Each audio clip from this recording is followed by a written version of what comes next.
Hi guys, welcome back to my channel. Thank you for coming back. As I said in my last video, I am back. I'm back, and I'm here to stay, okay? I'm back with a new video and I hope you liked, you subscribed and you shared the previous video, my PSA welcome back video, and this new one. I hope you will do the same. Please like, share and subscribe. Please subscribe, like and share with anyone that you think it will be beneficial to. Okay, so in this video I will be going a little bit more personal, just sharing our goodbye experience with Germany and basically talking more about building community in Germany, because saying goodbye is what made me reflect a lot on the community that we had built in Germany. So just to kick the video off, this video is just more of a dedication to the people that we had made community with and the people that touched our hearts and made a big difference in our stay in Germany. Right, so just for reference, I'll be looking a little bit at my laptop every now and again just to remember my points. Now the first people that we made community with, I would say, were our neighbors. In Germany we lived in what you call a Reihenhaus. I'm sorry, I'm going to butcher that because my German was still very basic even by the time I left. So we lived in a Reihenhaus. I insert a picture of it so you guys can see. So this type of apartment, you have like neighbors on the left and the right, and in most instances on the other side of the road and also at the back. So there's neighbors everywhere. And we were told to expect to have a horrible time in Germany, especially when you have toddlers. Most especially on the Sundays, because Sundays are quiet days in Germany where you're not allowed to make like a big noise, you know, mow the lawn, you're not allowed to do drilling work. And also I would say people get sensitive even about kids making a noise on Sundays. So we were told to expect to have a horrible time. People get very strict, very I would say inconsiderate, because they would expect you are the one that's being inconsiderate making a noise on Sunday. But nevertheless, I'm so happy to say that our experience was the total opposite of that.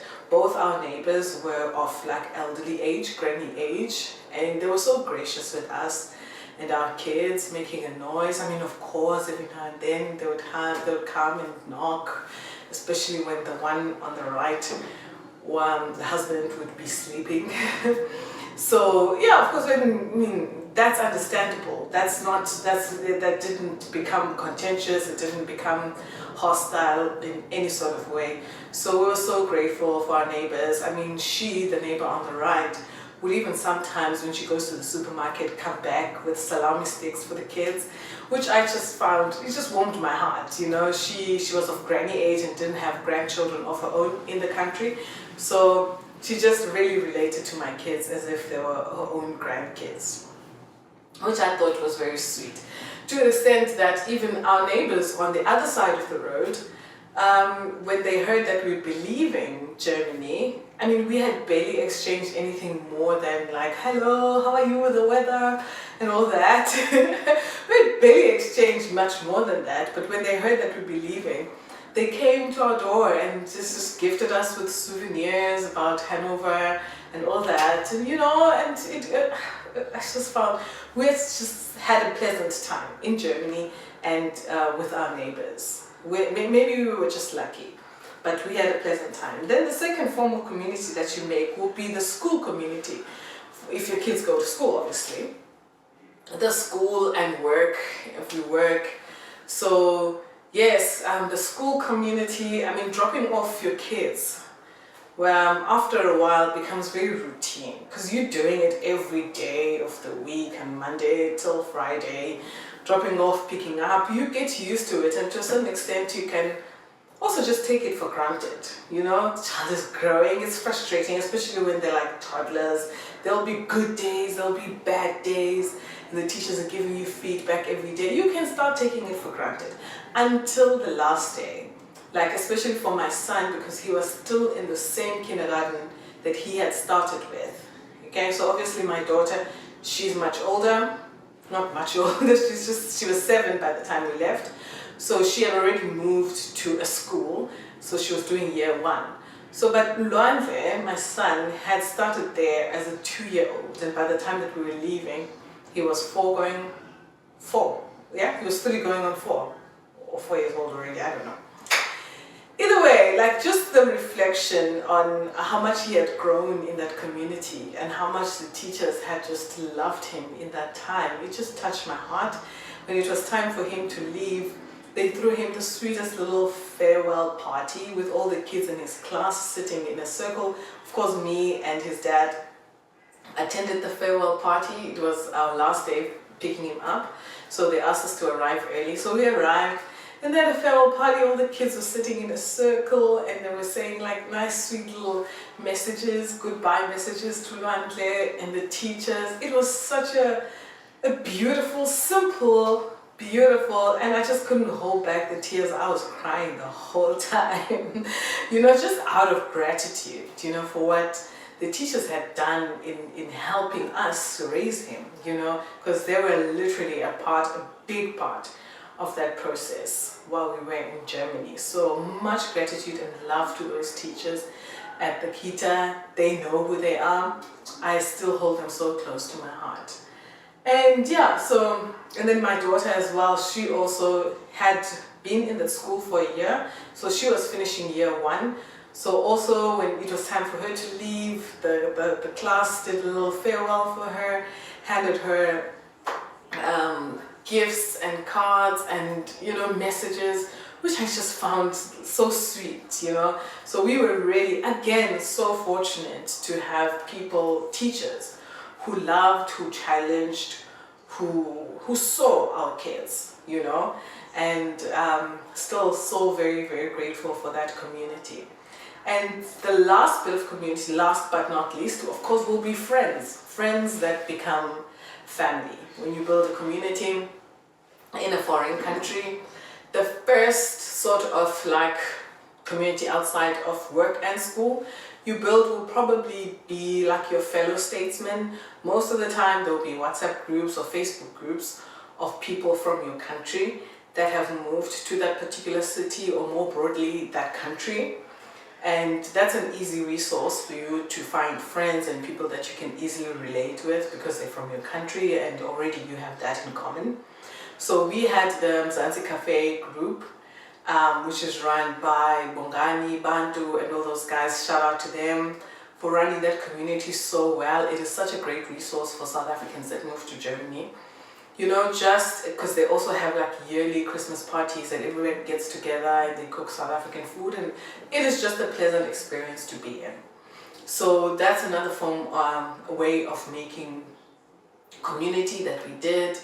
And then also we met some friends. Obviously you will meet friends organically. There were, particularly for me, there was a lady from Namibia, Martha, that I met, and I would say we clicked instantly, you know. Of course, I have very fond memories of Martha. Our families really became so intertwined, you know. I was always at her house. I was just like, I might as well have changed my address. So our families became so intertwined. Her husband and her kids were just so welcoming and so loving to my kids and my husband. So that is also just a way you will make friends also organically outside of like school, neighbors, and what is the answer? School, work, neighbors, and of course your fellow statesmen in WhatsApp groups and stuff like that. So they threw us a lovely farewell party now for the whole family when it was time for us to leave in June 2025, so this year. It feels like a lifetime ago, but it was just literally 5 months ago. So they threw a farewell party for us, invited our friends over, invited the people that we had met through them, and it was a lovely party. And just looking around and seeing the people that we had made community with in Germany, it was just such a heartwarming experience, you know. And I would say in my books, we met some of like the creme de la creme of Hanover.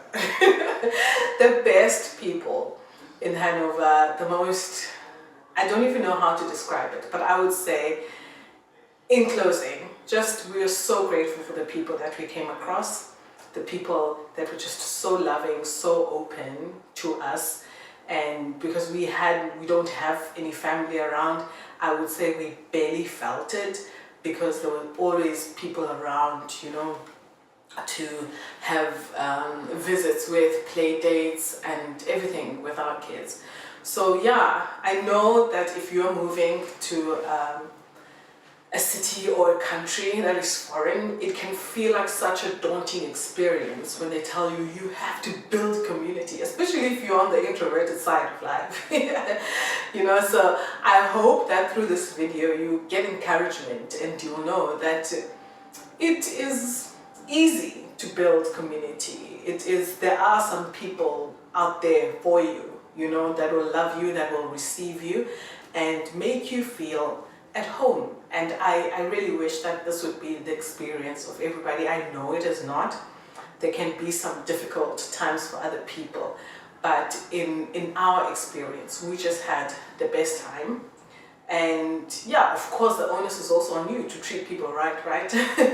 It's a two-way street. So yes, so it's easy to make community, and especially if you have kids, you will make community through kids, schools, and attending birthday parties and all that, other parents and all that. So yes, that is how we built community in Germany, and that is how we said goodbye to our community, which we still love and we still miss so dearly. So yeah, I'll close that video. And if you have any questions about how to build community, about anything that I've shared in this video, please drop me a comment, drop me a message,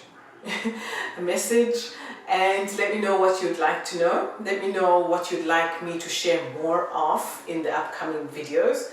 And I said I'm back, and I'm back to stay.